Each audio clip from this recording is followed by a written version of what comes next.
but he makes it happen. Makes it happen. Well, that's every a good time. Man. It's 50-50. We go half and half. Are you in a 360? I don't know.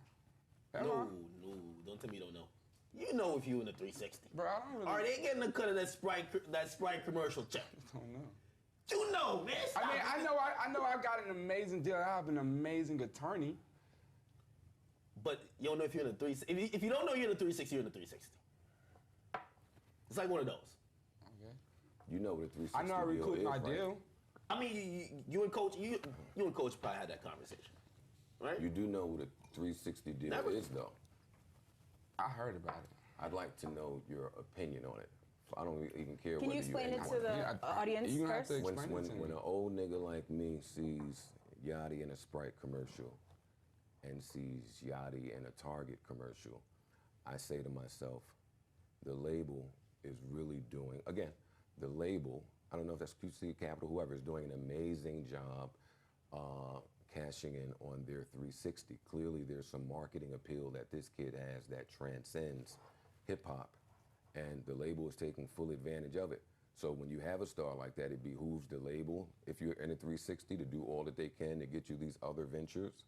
So a 360 basically the label eats off of everything. The thinking was, hold up, the thinking when a 360 deal was introduced was, we are the people that are making the act famous. We're putting our money up and we're doing everything, and then that person just gets to go and do what the fuck they want, and we don't eat from anything but album sales. As the industry started to decline, yes, they had to find other ways to eat. So when I see you with this, your business is great, you're absolutely right. But when I see it, I say, okay, that might be a 360 deal, and I'd like to know how you feel about 360 deals. Because if it's true, if you and your team are the people that are coming up with all of the creative shit behind Yachty, then what the fuck would I be paying Capital anything for? That's my question to you. Lil Yachty on Everyday Struggle talking to Joe Budden and DJ Academics, and the fact that he said that he didn't know if he was in a 360 deal or not. I mean, I feel like that's why Joe Budden kept asking him if he's media trained, because I feel like I can't speak on this too accurately, but I feel like he was playing stupid, because how do you not know, or how would you not know who's cutting your check? And if the label is cutting your check for all your business dealings, then it's a 360. And if the label's only cutting you a check when it comes to your albums, or if you're only splitting money with the label when it comes to your albums, or a certain aspect of your brand business, then you know that, all right, if like with the Target commercials, if that was QC directly and it went straight to Lil Yachty, he would know that because he did it. You know what I'm saying? So that veil of him trying to act like he don't know exactly what's going on, that I felt like that was bullshit, me personally. I mean, I can understand why you take that approach, but at the end of the day, it's like, when you're an artist, you have to be aware of every step that you're doing and what you're doing within your music. And you have people, because he got mad when Joe Budden said something about the fact that fuck Capital and all that shit like that. Yeah. If you're really taking pride in the fact that your label is prospering, you're talking about you rep QC and whatever the fucking brand was, then you should take pride in the fact to say to people that, yes, we're the one making that money. And the fact that you can come out and say whether you're in the 360 deal or not, because a 360 that you are in a 360 deal. Yes, because a 360 deal can work in your favor regardless. You know, you're still successful. And you know what? I was thinking that same shit, because I feel like people try to not say that they're in 360 deals because it feels like, oh, the label's raping you. But at the end of the day, it's all about percentages. If you're getting 80% of everything and the label's getting 20%, or they're just getting recouped and then everything else goes to you, then that's not that bad of a 360 deal to me, especially if you're not the one putting up any of the money for yourself.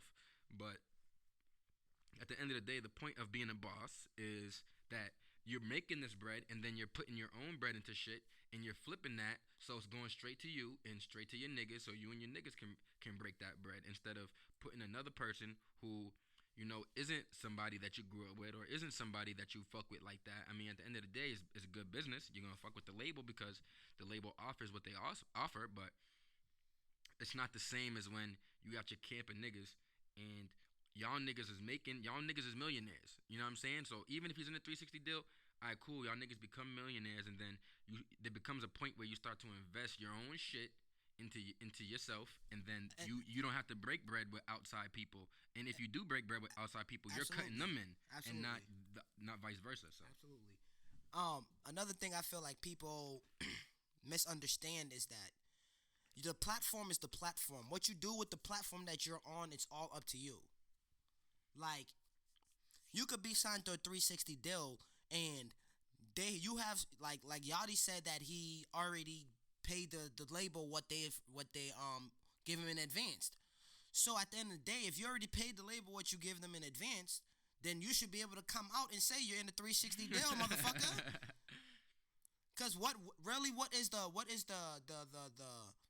reason for you holding it in and saying, "Oh no, I'm just gonna let people know"? It's like, this is the shit I hate about hip hop, honestly.